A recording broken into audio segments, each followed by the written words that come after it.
घडतात आहे त्या नक्कीच चुकावा आहेत. अनंतराव गाडगे, मी विरोधी पक्षाच्या लोकांना हा प्रश्न विचारला असता तर सगळे विरोधी पक्षाचे ईडीच्या भीतीमुळे आज त्यांची कुटुंब आशावादी नाहीयेत. हो, तुम्ही कुटुंब शब्द वापरला म्हणून मी आधीच म्हटलं होतं की एकाचं उत्तर होय असेल एकाचं नाही असेल. विशाल, चला आपण पुढला प्रश्न जाणून घेऊया. झटपट आपण प्रश्न घेतोय कारण आपण पुढल्या प्रीपोल सर्वेला जाणार आहोत. 9 राज्य आपल्याला जाणून घ्यायची. पुढला प्रश्न काय होता बघा. तुम्ही केंद्र सरकार आणि मोदींच्या मागील 5 वर्षांच्या कार्यकाळावर समाधानी आहात का? यावरती 80% लोक असं म्हणतात की आम्ही समाधानी होतो. ना समाधानी ना असमाधानी यामध्ये 10% असमाधानी 5%, खूपच असमाधानी 4% आणि काहीच सांगू शकत नाही असे 1% वर्ग या सर्वेत आपल्याला समोर दिसून येतोय. अनंतराव, फक्त अगदी म्हणजे पुढचे प्रश्न खूप आहेत. मुद्दा हाच येतोय की जर लोक मोदींच्या कामगिरीवरती असमाधानी आहेत, त्यांना विरोध करतायत, तर त्याचं रिफ्लेक्शन इथे का दिसत नाही? मी तुम्हाला सुरुवातीलाच म्हटलं की आज मतदारांच्या मनामध्ये एवढी भीती आहे की आपण स्पष्ट जर विरुद्ध मत व्यक्त केलं तर उद्या आपण येरवड्यामध्ये असू. पण सर्वसामान्य मतदार कसा जेलमध्ये जाणार? तसं नाही. एक मी तुम्हाला म्हटलं नाही, विनोदाचा भाग सोडून द्या, एक फिअर निर्माण झालेली आहे. कसं आवडो कुणाला वा न आवडो. आणि त्यामुळे आणि याही पूर्वी मी तुम्हाला मगाशी सुरुवातीलाही म्हटलं की एक मतदारांची मानसिकता बदललेली आहे. 5 वर्षापूर्वी 10 वर्षापूर्वी म्हणा, स्पष्टपणे मतदार मतदान करण्यापूर्वी व्यक्त करत नाहीत आपलं मत. असं आहे. चला विशाल, घे पुढचा प्रश्न. पुढला प्रश्न आपण घेऊयात. पुढला प्रश्न काय होता बघा, तो आपण जाणून घेऊयात. तुमच्या मतदारसंघातील खासदारांच्या मागील 5 वर्षांच्या कामगिरीवर तुम्ही समाधानी आहात का? यामध्ये आपण पाहिलं तर 60% लोक म्हणतात खूपच समाधानी, 11% लोक म्हणतात 11% लोक म्हणतात समाधानी, 17% लोक म्हणतात ना समाधानी ना असमाधानी, 24% लोक म्हणतात असमाधानी, 40% लोक म्हणतात खूपच असमाधानी आणि 1% अशी लोक जे म्हणतात की आम्ही काहीच सांगू शकत नाही. पुढला प्रश्न लगेच घेऊयात आपण. मतदानासाठीचे महत्त्वाचे निकष कोणते? यामध्ये 56% लोक, बघ तुषार काय म्हणतात, नोकरी. त्यात भ्रष्टाचाराच्या बाबतीत 31% लोक जे आहेत ते भाष्य करताना दिसत आहेत. कायदा आणि सुव्यवस्थेच्या बाबतीत 46%, धर्म या विषयाला घेऊन 26%, मंदी या विषयाला घेऊन 47% आणि पायाभूत सुविधा आणि विकास या विषयाला घेऊन 25%. या विषयाला घेऊन बोललंच पाहिजे. मला अगदी खरं आहे. मला विश्वास पाठकांना प्रश्न आहे की आपण इतकं समाधानी लोक बघतोय, फक्त मंदीची भीती प्रत्येकाच्या मनात दिसते आहे. देव न करो की ही वेळ भारतावरती जर आली, कारण की आर्थिक मंदीचं संकट अनेकांनी अनेकदा वर्तवलेलं आहे, तर अशा वेळेला बॅकअप प्लॅन काय असणार? बघा, बॅकअप प्लॅन ऑलरेडी तयार आहे. मी सांगितल्याप्रमाणे जपान, जर्मनी, UK म्हणजे पहिल्या 5 ज्या अर्थसत्या आहेत त्यांच्यापैकी 3 अर्थसत्या निगेटिव्ह आहेत.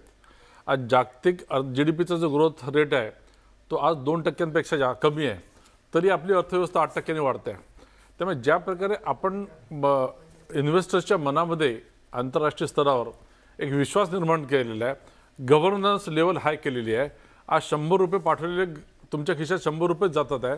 म्हणजे करप्शन फ्री भारत करण्याचा जो प्रयत्न चालू आहे आणि जे एक डिसिसिव्ह लिडरशिप आहे मोदीजींची, त्याच्यामुळे इन्व्हेस्टर्स हा भारतातच येणार आहे आणि शेवटी इन्व्हेस्टरला पैसे कुठेतरी टाकायचे आहे. त्यामुळे हा भारत हा ब्राईट स्पॉट आहे. त्यामुळे आपल्याला मंदीची भीती वाढायची काही आवश्यकता नाही. बरं, मला अनंतराव गाडगे यांना विचारायचं आहे, 56% लोक आजही असं म्हणतात की नोकरी हा महत्त्वाचा मुद्दा आहे जो अजूनही सुटू शकला नाही, असं तुम्हाला वाटतं? नाही, असं आहे की प्रत्येकाला शेवटी नोकरी, पैसा आवश्यक असतं ना रोजीच करता. त्यामुळे प्रत्येकाचा हा कौल हा राहणारच आहे की माझ्या नोकरीचं काय आहे. मंदीचं सुद्धा कसं आहे की आज जरी सगळं व्यवस्थित दिसत असलं की प्रगतिशील राष्ट्रांमध्ये सुद्धा मंदी आलेली नाही असं नाही. त्यामुळे ती मनात लोकांच्या स्वाभाविक शंका असणार आहे.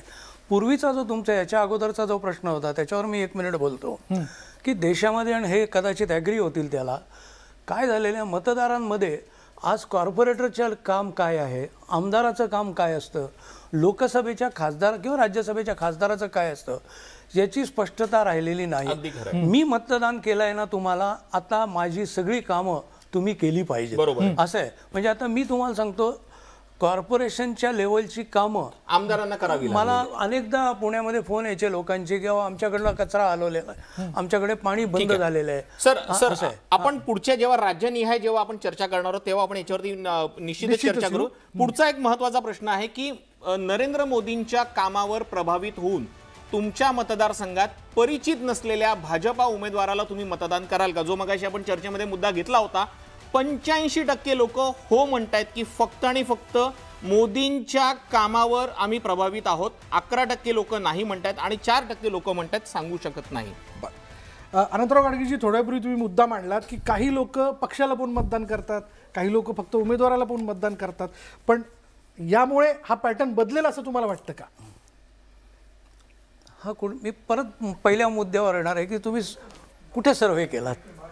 तुम्ही हा सदाशिव पेठेत, शनिवार पेठेत, पुण्यात केला असेल तर तुम्हाला हेच उत्तर मिळणार आहे. ठीक आहे, बरं, ठीक आहे. आपण पुढचा प्रश्न, विशाल आपल्याकडे वेळ कमी म्हणून आपण पुढचा प्रश्न बघूया. केंद्र सरकारच्या या योजनांबद्दल तुम्हाला माहिती आहे का? यामध्ये PM किसान सन्मान निधी याबद्दल 51% लोक म्हणतात की आम्हाला माहिती आहे. यानंतर 56% लोक हर घर जल योजनेबद्दल त्यांना माहिती असल्याचं म्हणतात. PM आवास योजनेबद्दल 53% लोक म्हणतात की आम्हाला माहिती आहे. जनधन योजनेबद्दल 51% लोकांनी म्हटलं की हो, ही योजना आम्हाला माहिती आहे. उज्ज्वला योजनेची आकडेवारी सगळ्यात जास्त दिसते, ती म्हणजे 61%.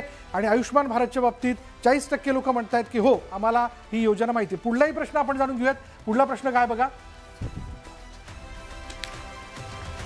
पंतप्रधान किसान सन्मान निधी योजनेचा लाभ झाला का? यावरती 68% लोक असं म्हणताय होय, आणि 32% लोक म्हणतायत नाही. आणि याचबद्दल आपण बोलणार आहोत. आपल्याबरोबर विश्वास पाठक आहेत. विश्वास पाठक जी, यापूर्वीचा प्रश्न आणि नंतरचा प्रश्न काय मत आहे? याला जोडून फक्त आत्ताचं तुमचं कॅम्पेन, मोदी का परिवार, मोदी की गॅरंटी, याचं हे रिफ्लेक्शन प्रश्नात दिसतंय का? नक्की दिसतं. बघा, तुमचा पहिला प्रश्न अतिशय व्यवस्थित आहे, लोकांच्या मनातून बाहेर देखील येत आहे. आम्ही जे म्हणतो की लाभार्थी, तर हे सगळे लाभार्थी आहेत. मोदीजींनी नल से जल किंवा उज्ज्वला योजना असेल किंवा घर में बिजली, अशा अनेक, किंवा डायरेक्ट बेनिफिट ट्रान्सफर, या सगळ्या गोष्टी डायरेक्ट लोकांनी अनुभवलेल्या आहे. तर मोदीजींचं आणि भारतीय जनता पक्षाचं करंट हे घराघरात पोहोचलेलं आहे. त्यामुळे हा जो तुम्ही प्रश्न विचारला त्याचे जे उत्तर दिसत आहे ही वस्तुस्थिती आहे. आणि आजही तुम्ही जर बघाल तर अनेक लाभार्थी स्वतःच म्हणतात की आम्ही मत यावेळेस भारतीय जनता पार्टी आणि मोदीजींनाच देणार, कारण आम्हाला त्याचा लाभ झालेला आहे. ठीक आहे, आनंदरावांना आपण विचारणार आहोत. मात्र विशाल, आपल्याला वेळ जसा कमी आहे तसा आपल्याला ब्रेक सुद्धा घ्यायचा आहे. आपण ही चर्चा अशी सुरू ठेवतो आहोत. मेगा ओपिनियन पोल संदर्भात पुढचे महत्त्वाचे मुद्दे, पुढचे प्रश्न आणि पुढच्या राज्यांचे जे प्री पोल, एकूण 9 राज्य आहेत त्यांचे पोल्स नेमके काय असणार आहेत ते आपण पाहणारच आहोत. तुर्तास वेळ झालेली आहे एका छोट्याशा ब्रेकची. कुठेही जाऊ नका, पाहत रहा न्यूज 18 लोकमत.